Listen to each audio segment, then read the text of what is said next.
Okay, this is my review of D4. To give a little background first, I've played D3 and PoE for a long time. I have played a Twisting Blades rogue on D4, my only character so far. I'm level 71, as you can see. And I just can't bring myself to play this game more than a few dungeons at a time. I've done basically everything there is to do in the game, besides Uber Lilith, of course. And how have I been able to do everything there is in the game, even though I'm only level 71? Well, that's because nothing about the core gameplay loop changes from level 70 or even 60 to 100. Literally nothing happens except that you go to World Tier 4 somewhere around level 70 or 65. Okay, itemization. There's no crafting in this game. And that means it's kind of like D3 in that you just check the 3 or 4 mods on an item. And if they're not what you're looking for, it's trash. Before PoE, I always thought this was just how items worked in games, and I accepted it. But Chris Wilson has shown me the light. He has shown me how good items can be, how a game can completely revolve around them and be good because of them. The game can introduce tons of new items and currency and ways to get these items and currency in the game that contribute to the core gameplay loop. D4 had this staring at them in the face during development. PoE was like the ARPG for the past, 4 or 5 years, while D4 was still in development. So they know this is part of what makes PoE so good, and they actively decide to bring none of this into the game. Absolutely nothing about crafting into the game. One thing we do have, extracting powers from gear, and those are okay. It makes it even easier and quicker to get fully geared in this game, and that ends your fun gameplay loop of looking for items. It just makes it end quicker and makes you have less fun. But at least there's RNG involved in the rolls you get on the legendary aspects, so that it actually takes lots of legendaries and lots of time to get a really good roll, possibly, unless you're very lucky. And that's good. That makes it feel good to see a legendary on the ground where you might get an upgrade in the damage range that your aspect gives you. Like mine is minimum 20% here, 20 out of 30.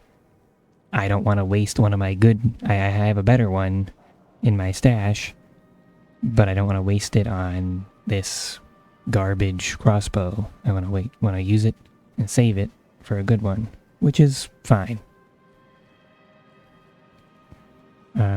The Codex of Power, that's okay. I don't mind that. Because it gives minimum rolls, so it will never be a part of your best GG gear. It's sort of a baseline floor in that you don't get completely screwed over by never having the aspect drop that you want. At least the ones that the Codex includes. I don't know why the Codex doesn't include everything. It's okay that it doesn't. I don't mind.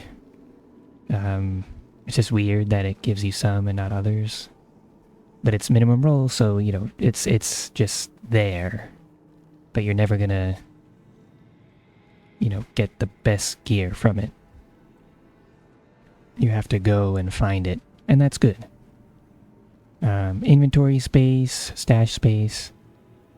Inventory space I'd be okay with if gems didn't take up a ton of room, and the stash space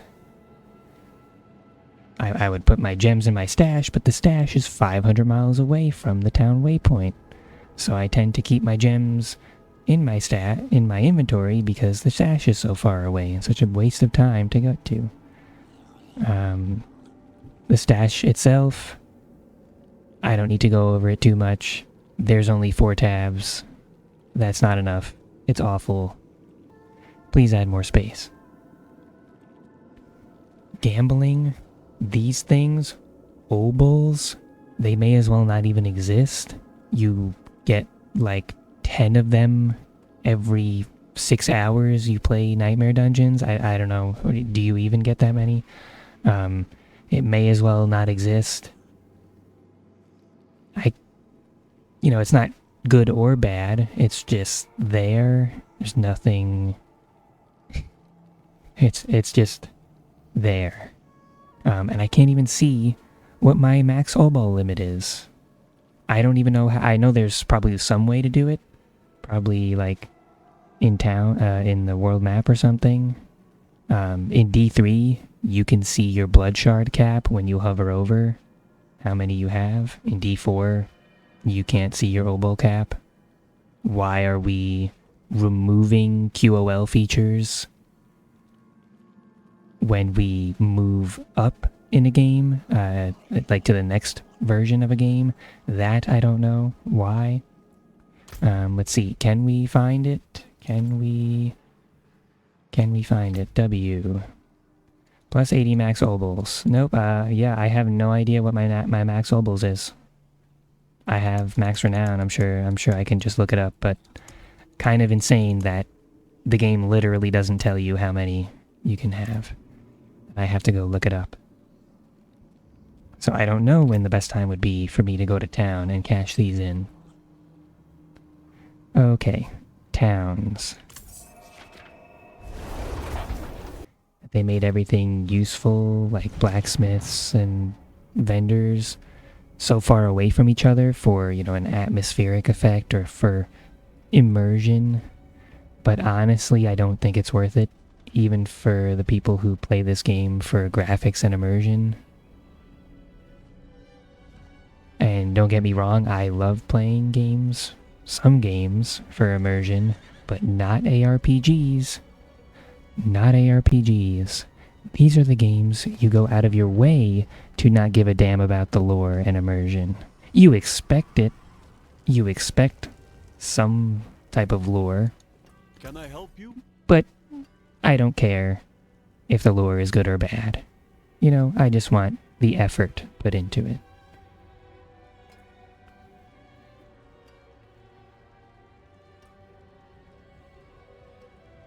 So the fact that everything is a million miles away from each other feels awful every single time I TP to town, and I grumble and yell under my breath. And I grumble under my breath every time I TP, and I look at this and I go, are you fucking kidding me? What is this?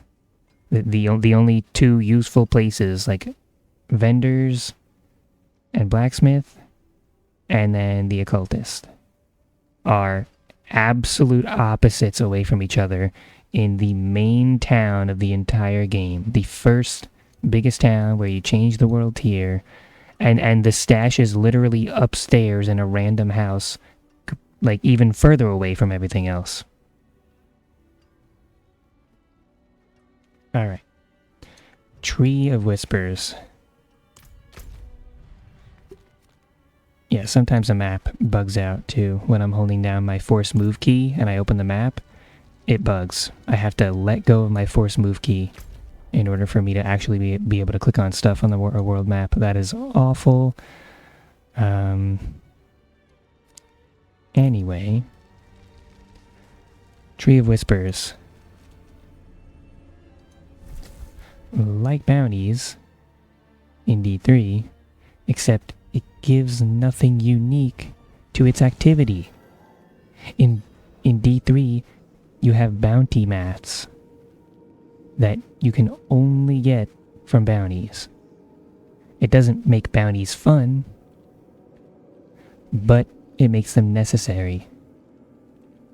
You have bounty mats that were used to reroll legendaries, it was probably way too strong, way too powerful, and got you to your best gear way too quickly. But that's D3.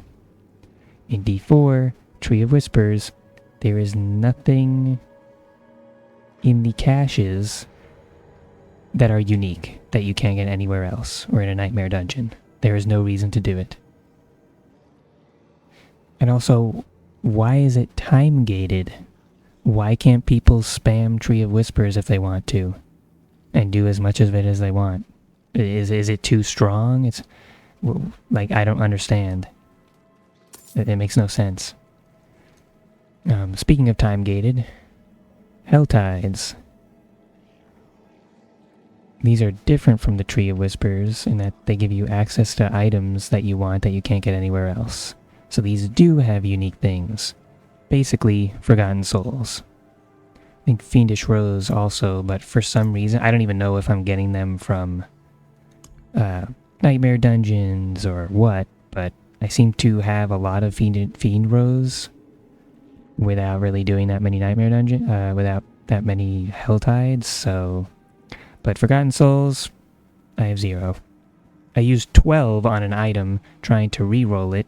Still haven't gotten anything good on that item, so I used 12 and now it's bricked and I have no Forgotten Souls. Feels kind of garbage, but I understand. I gotta go do Helltides. I would be fine with that. Helltides aren't awful. It's weird that it's literally just killing stuff in the overworld and nothing else. The monsters get 2 levels higher, and otherwise it's literally just killing stuff in the overworld. But why are they time gated?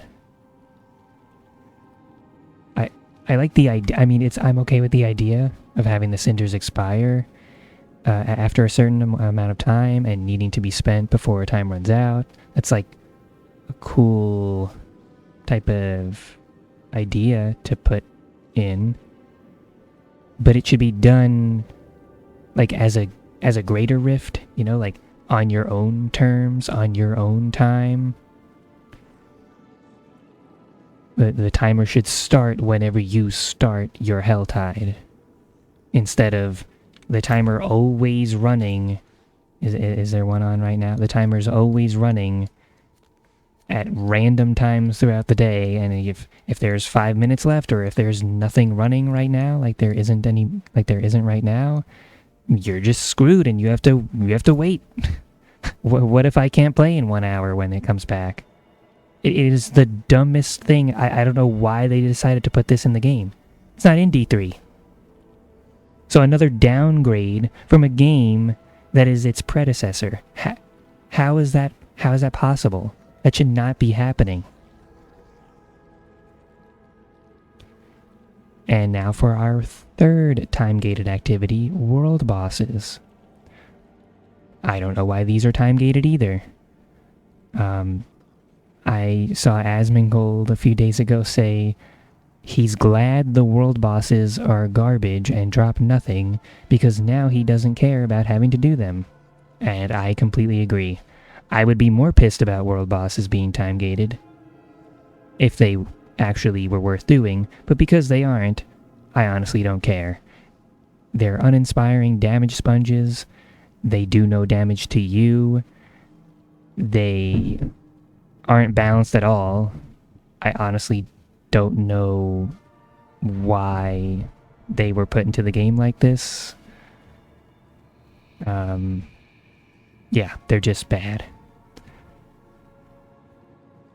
Okay, level scaling. This is the worst part. The worst part of the game. Maybe itemization is tied with it because itemization matters so much in ARPGs, but the level scaling in this game would surpass it if it mattered more, if you know what I mean. Not only is level scaling the way they do it, where monsters just do more damage to you the higher level they are than you, and do less damage to you and you do less damage to them, the higher level difference between you and the monster. Not only is that like the laziest way to balance a game, but this is why everyone says level 70 to 100 is complete trash. You don't feel like you're getting stronger. You're not unlocking new abilities. You're gaining plus 5 main stat. I mean, these are cool, you know, you get one legendary node, one blah blah blah. But 90% of it is plus 5 main stat. Or plus 7 main stat. Like, 90% of Paragon points are what they were in D3. But I'll get to that later. So leveling, because of the level scaling, feels like garbage. It feels like you're not progressing. Nothing is happening. In PoE, when you level, you get to allocate one skill point, which makes you slightly stronger, sometimes more than others if you're near a keystone or, you know, who knows. Sometimes it's, you know, plus 10 strength, and that's kind of like Paragon points in D3, and sometimes, most of the time, it's not plus 10 strength, and it's something pretty good. But that's not even the point. The skill point in PoE is 5% of your power. Like it's when we're talking about level 70 through 100, each point by itself doesn't matter that much, because it's all about the items. In PoE, you get better loot and you get stronger by doing more difficult content. You go up a map tier, and that higher map tier drops better loot. Going up in Nightmare Dungeon tier in D4 means absolutely nothing. Nothing changes. The monsters get one level higher, which means you have to be one level higher, or they're going to do crazy amounts of more damage to you, and you do crazy amount less damage to them, unless you go up a level. And that's it. And you get more XP in higher Nightmare Dungeon tiers, except getting higher levels requires more XP. So it doesn't really feel any faster, it actually gets slower, which is fine. But just saying.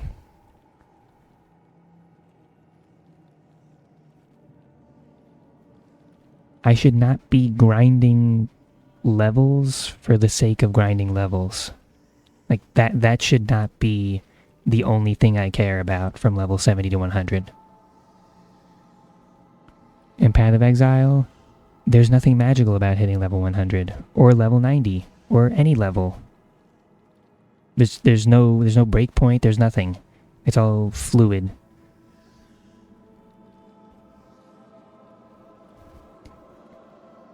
XP is just something that goes up in the background while you search for good items.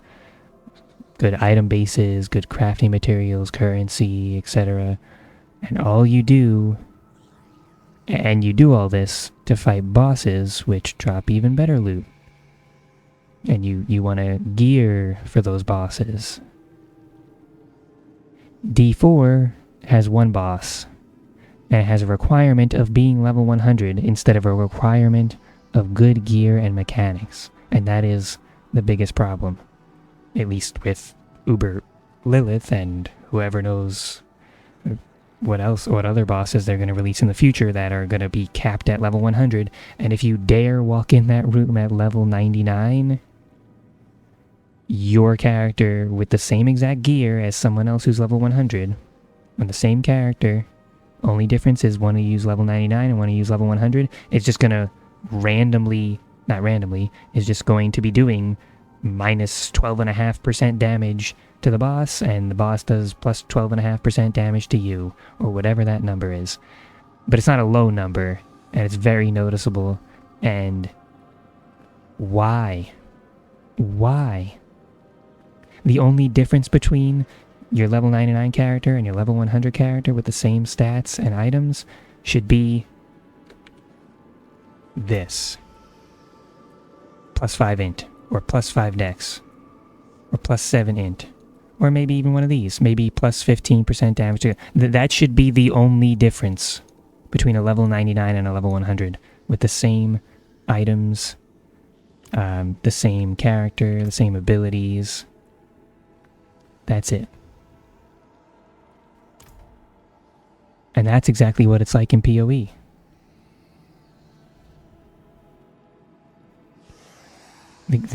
The boss should not become exponentially more difficult just by virtue of the number next to my character's XP bar.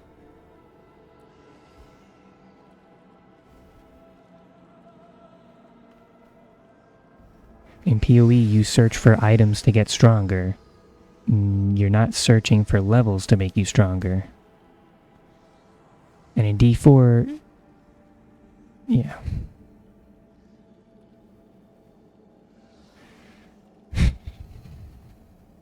Maybe 1 out of every 30 or 40 Paragon points in D4 are actually big upgrades. You know, you have your glyph socket and your legendary node. There's one of each on each Paragon board, and you get like 4 or 5 Paragon boards by the time you hit 100.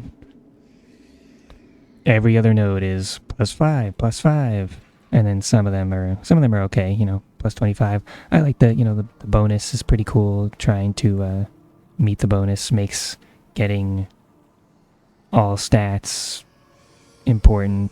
You know, +40 strength on a piece of gear isn't completely useless because it might unlock one of these things. It might unlock the bonus on one of these things.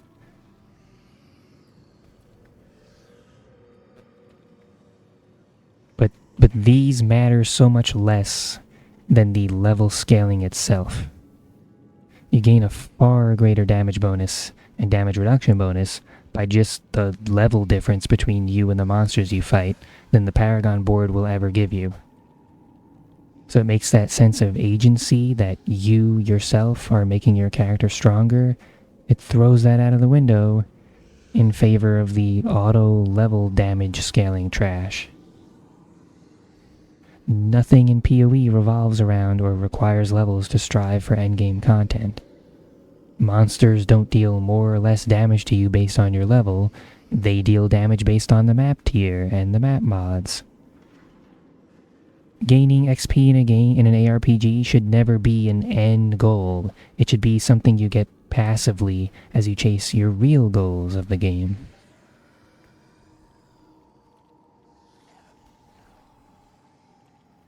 Alright, next topic. Trading and SSF mode.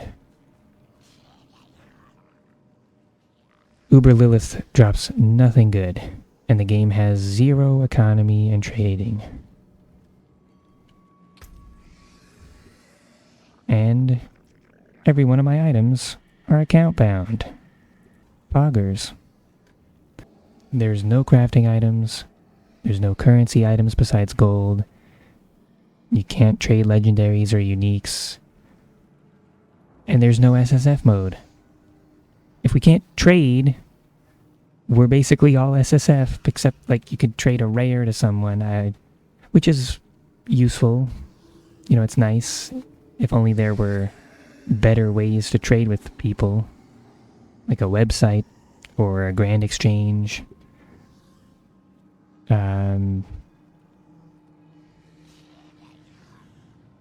But not having a dedicated SSF or Iron Man mode is insane to me. Because I feel like the past 10 years of gaming have led to this moment of, like, it should just be a default in games now. In games that there's actually a choice of grouping and single player, and that there's the leaderboards. I mean, this is insane. Also, there's no leaderboards in this game. That's also insane. How do you not put Iron Man mode or SSF mode in this game? How do you see, like, there's people clamoring for it on Diablo 3, and PoE has had it, and it's one of the most extremely popular things in PoE, and you guys just don't make it. You just don't make it. It's just not in the game. And with no leaderboards, everything feels more solitary. If I wasn't watching, if you don't watch Twitch streams and you're just playing the game, you have no idea what type of content other people are doing. You don't know what tier Nightmare Dungeon people are pushing. You can't compare your progress with other people. And comparing your progress to other people is a huge piece of the entertainment package that ARPGs offer, and a lot of other games offer. People love comparing themselves to others. Imagine if League of Legends didn't have a ranking system and everyone just played normal games. Do you know how many less people would be playing that game? A lot less. You have to go to YouTube to find out how many people have killed Uber Lilith or done a tier 100 Nightmare Dungeon. That is insane. I should be able to find stuff like that out in the game.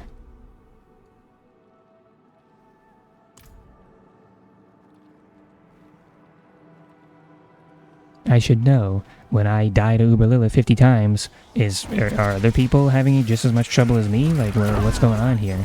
Is it hard? Is it just me? Is there some strategy? Like, it's up to you if you want to look at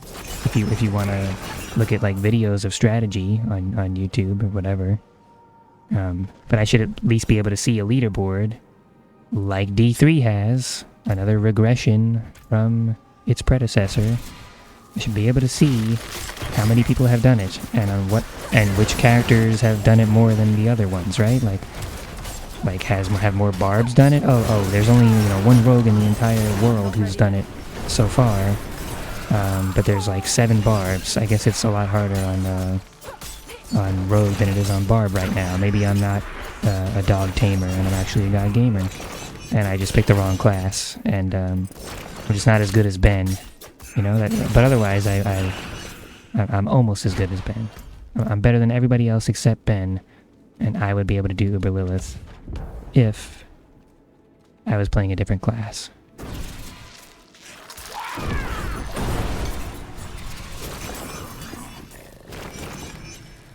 Alright. Nightmare Dungeons themselves. The bosses are a complete joke. Everyone's been over this one already. But yeah, they do nothing and they die very quickly.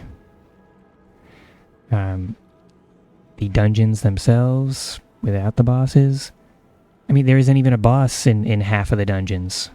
Like why do some dungeons take 1/3 the amount of time of others?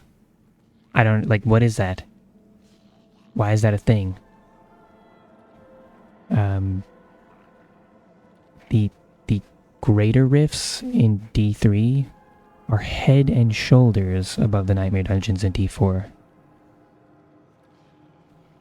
They have a timer. A timer. Who knew having a timer would actually make it so much better? But now I dearly miss the timer. It actually requires you to have DPS and gives a penalty for dying. There's no dungeon objectives, there's just killing enough monsters to fill the bar up to 100%. Very simple. You need to have the DPS to fill the bar up before 15 minutes hit. What is the 4 revive thing? What is this? And they do realize it completely throws off the difficulty level in softcore compared to hardcore. In hardcore, your number of revives is always 0. Your number of revives remaining is always 0. No matter what. So that's, right off the bat, it creates a huge rift between softcore and hardcore, which having a 15-minute GR timer doesn't. But even then, it's just a dumb thing to have in a pushing scenario. If you're trying to push the highest tier dungeon, there's no DPS check. There's nothing to stop you from just stacking armor and resists and taking 5 hours to complete the dungeon. Just like I've been in this dungeon and in town for like the past 30 minutes and absolutely nothing changes. So even if there were leaderboards, which there aren't, what's going to be the way people differentiate themselves on the leaderboards? By their number of revives remaining when they finish the dungeon? Is the guy with rank 1 tier 100 is going to say, it's going to say 4 revives remaining. Wow, he didn't die once. And the guy at rank 2 is going to say 3 revives remaining. It's going to be like, oh man, well this guy died once, so you know, he obviously isn't as much of a god gamer as the other guy. I mean, what a joke.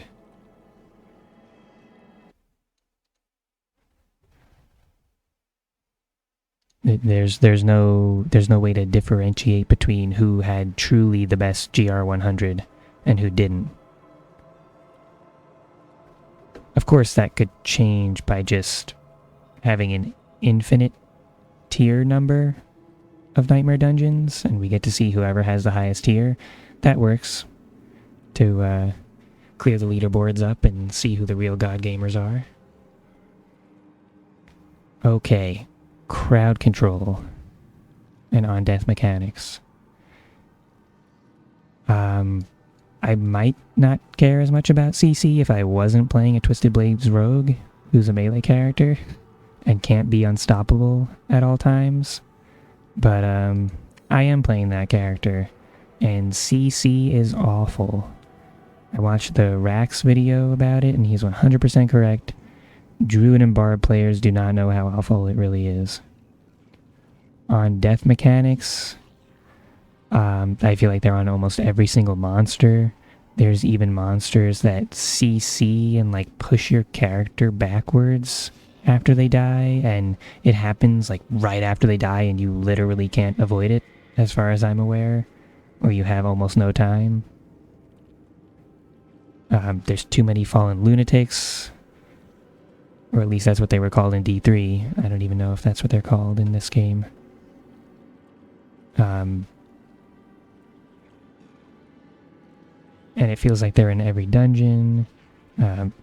There's these snakes in the Witchwater dungeon, I think. That there's like, they shoot this green beam at you that you have, honestly, like 0.3 seconds to react to and dodge away or move away from. You have to basically be moving before they cast it to reliably dodge it. You have to dodge it by accident to dodge it. That's the only way. That, and it CCs you if it hits you. That needs to be done away with. It is way too quick and happens way too often, and it's way too annoying. The molten explosions are hard to see when there's 3 waves of fire spreading out from the location as well. I don't know what the, there's 3 waves of fire, and then there's the molten explosion in the middle, and it's all the same color. Compared to D3 molten explosions, it's night and day difference. You can very clearly see and time the molten explosions in D3, and in D4, honestly, I don't have it down yet, or they just don't telegraph it as well as D3. Kind of sad. The fear pentagrams on the ground, the nightmarish affix, and the frozen affix of the circles on the ground, those I'm okay with. Those are good. You can easily see them. Those are, they don't activate immediately. You have time to get out of the circle. I'm totally okay with those. That is done correctly. Okay, and Altars of Lilith and Renown. Those are okay. I wouldn't even care if we had to redo Altars of Lilith and Renown on at the beginning of new seasons, because if I had to do it, everyone else has to do it too, and it's just part of the game. Just like you have to do the campaign over again on PoE. Totally fine. It's just part of the game. It adds hours to your gameplay loop. I honestly wouldn't see it as a big deal. Like, yeah, it's a lazy way to introduce content to recycle it like that, but every season. But I don't mind. no matter what they choose. Whether to make us do it again every season or give it to us automatically.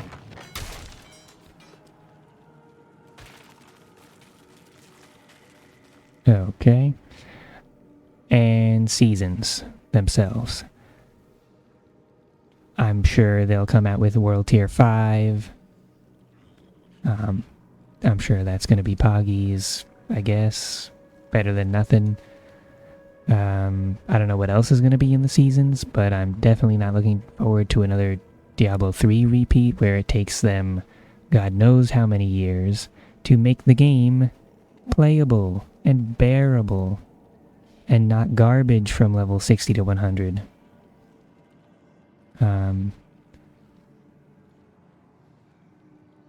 Yeah. And I'm also not looking forward to spending $40, $50 on future expansions, which I absolutely know is going to happen because it happened on D3 too. Bought D3 for $60. Then I had to buy Reaper of Souls for $40. Then I bought the Necromancer expansion for $10 or $15. And they're only going to continue.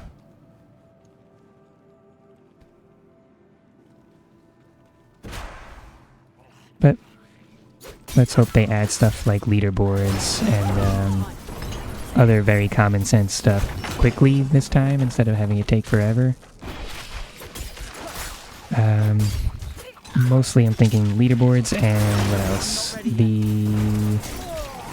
Not GR timers. SSF mode, yes.